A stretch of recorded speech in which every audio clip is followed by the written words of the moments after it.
Hey, that's cool. Martin Truex Jr. running a championship throwback scheme in his farewell season. No paint scheme could possibly top that one today.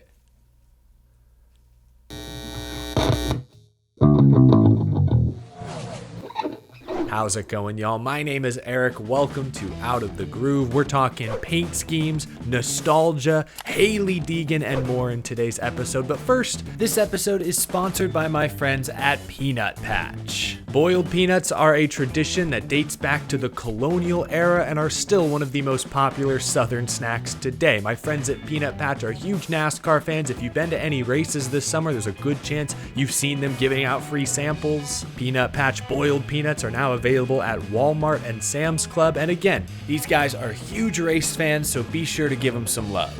Be sure to follow Peanut Patch on social media, check out their website, all those links down in the description below. I showed this at the top of the show, but yes, Martin Truex Jr. is running this 2017 championship throwback paint scheme this weekend at Homestead Miami Speedway, the site of his first and likely only Cup title. But what a championship run that was back in 2017. I love this paint scheme, looks great, instantly recognizable. I even love that they tried to sneak some Monster Energy green onto the splitter there, you know, to match the 2017 car. That's a nice touch. I appreciate the attention to detail. Hopefully Martin Truex Jr. has a good run this weekend. Very cool announcement here. But unfortunately, they had a tough act to follow. Last night, Dale Earnhardt Jr. and Budweiser began putting out teasers on social media, sent NASCAR fans into a feeding frenzy. If they had said nothing and just let this fester for a week or two, I'm not sure Junior Nation would have survived. Thankfully, Dale Jr. spared his fans a week of sleepless nights, announcing this morning that the King of Beers number 8 Chevy is back. This Budweiser-sponsored number 8 late model will race next month at Florence with Dale Earnhardt Jr. behind the wheel. That is so clean, so much nostalgia. That shade of red, that just looks like an American race car. The merch is going to be insane. Oh, and there it is. Yeah, they're probably going to outsell every current NASCAR driver this year, except maybe Kyle Larson. He gets the dirt track bump. Although, who am I kidding? This is Dale Earnhardt Jr. we're talking about. Junior Nation.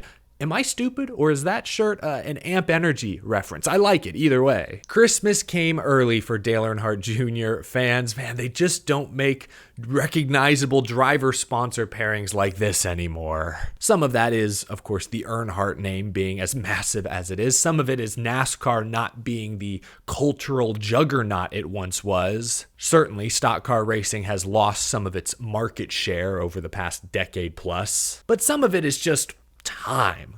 Post 2008, few companies were willing to shell out $20-30 million to sponsor one driver for an entire season. That's just not common. The digital age has led to more targeted advertising on Google, YouTube, Facebook, etc. Companies are more strategic now about where they spend their money. So it's a combination of all this. It's an awesome paint scheme. I love that Dale Jr. was able to acquire the number 8 trademark, putting it to good use. But seeing this paint scheme once again and really seeing the merch once again just reminds me how iconic NASCAR imagery used to be. Richard Petty, the king with his big hat.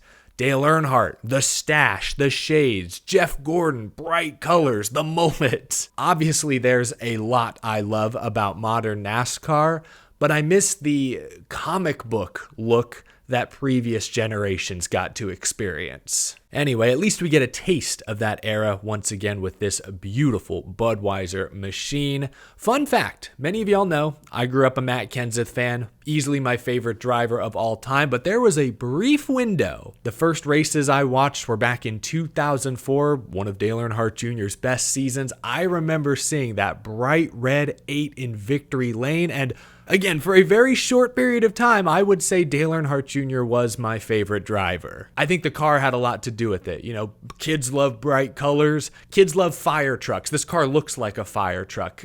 Inadvertently, Budweiser designed a paint scheme that kids would love.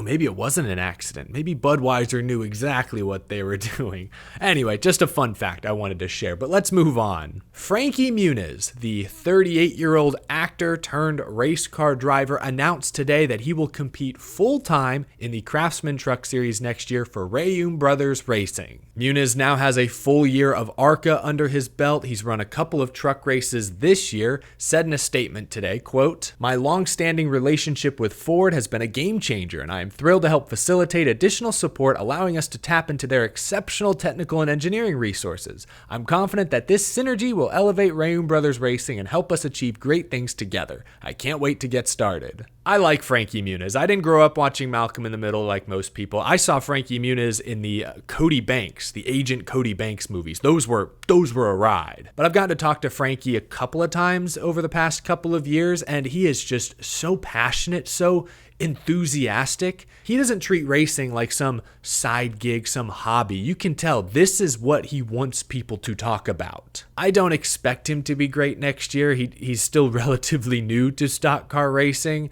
And REUNITE Brothers, yeah, maybe they'll get some additional technical support from Ford, I guess, but this year has been a struggle. Their two trucks, I looked it up, are last and third to last in owners' points among full-time entries. So I don't know how much help Ford could possibly give. You put an inexperienced driver behind the wheel of some of the slowest trucks in the series, I don't expect a ton. But Frankie Muniz is a fun personality, good dude. Who knows? Maybe he'll surprise us. I'll be rooting for him. Shout out to Kenny Wallace, the Kenny Wallace Show on YouTube. I believe later today he's uploading a full interview with Hailie Deegan, but late last night he posted a short teaser. And in this teaser, he asked Hailie Deegan about her time racing in the Xfinity Series with AM Racing this year and pointed out how since she left the 15 car still has not run very good. He asked her how that makes her feel, and Deegan expressed how frustrated she was at times this year. Hailie Deegan said, quote, "I can't tell you how many nights I flew back on the team planes wanting to just break down crying. And I'm not a crier. I'm a pissed off crier. If I'm crying, it's because I'm mad.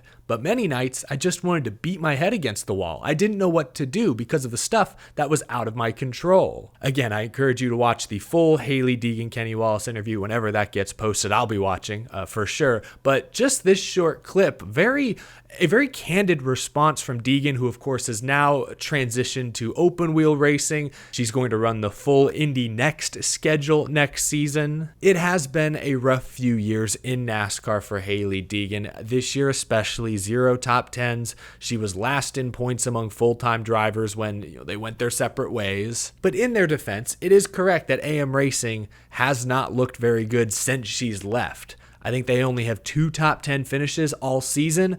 Both were earned by Joey Logano, who we all know is great. Like I've said all along, Hailie Deegan needed a team with the resources and patience to coach her, while it appears that AM Racing needed a driver with the experience and patience to coach them. So that, in hindsight at least, was never going to work out. It's worth mentioning that Hailie Deegan also struggled in trucks. I'm not going to suggest every Thor Sport, every DGR truck is elite, but no top 5 finishes in 3 full years. Her points position never seemed to improve. She was always going to need more time. She needed a strong support system around her because we forget she's still relatively new to stock car racing, especially compared to most of the drivers she was going up against. That's why I've never been as quick as others to bash Hailie Deegan when she falls short of expectations, because it's clear what she's been trying to do is extremely challenging. And what she's about to attempt, moving from stock cars to open wheel, is also extremely challenging. It's the same thing. She has little to no experience in IndyCar type cars, but now she's going to attempt to race against guys and gals who've been doing it a whole lot longer than her. She participated in that Indy Next test at the Indianapolis road course last weekend, and she was last in both sessions, several seconds off the pace. Though, and I'm not being sarcastic, I'll give her credit for picking up several seconds from the first session to the second. Again, she has little to no experience in these cars. She should be making big gains early on as she feels them out. Clearly, she still has ways to go. Going from off-road to stock cars, that's a difficult transition, but now going from stock cars to Indy cars, I hope she finds more success. I hope this transition is smoother. Maybe she finds her stride. This is what she was born to do. We'll see. I'm rooting for her. But just like this transition proved to be difficult, I fear this is going to be a challenge as well. But I will be following Hailie Deegan into next year. I hope she does well. Let me know down in the comments below what your reaction is to her comments on AM Racing. My big takeaway is that Brett Moffitt should be the #1 free agent on the market, considering he was able to score, I think, 9 top 10 finishes with AM Racing a year ago. Shoot, Brett Moffitt may be the most talented guy without a job in the garage area. That's what this tells me. Anyway, thanks for watching, folks. Leave a like on this video if you enjoyed. Subscribe for more NASCAR discussion every single day. As always, huge thank you to my generous Patreon supporters. I'll catch you again later this week. Thank you so much for tuning in. Have a wonderful rest of your day.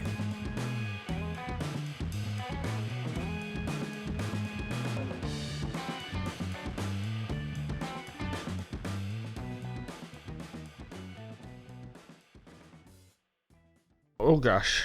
Say howdy. Do you know how to we've been working on your English. Do you know how to say, you can say howdy right into the mic. There you go. Nope.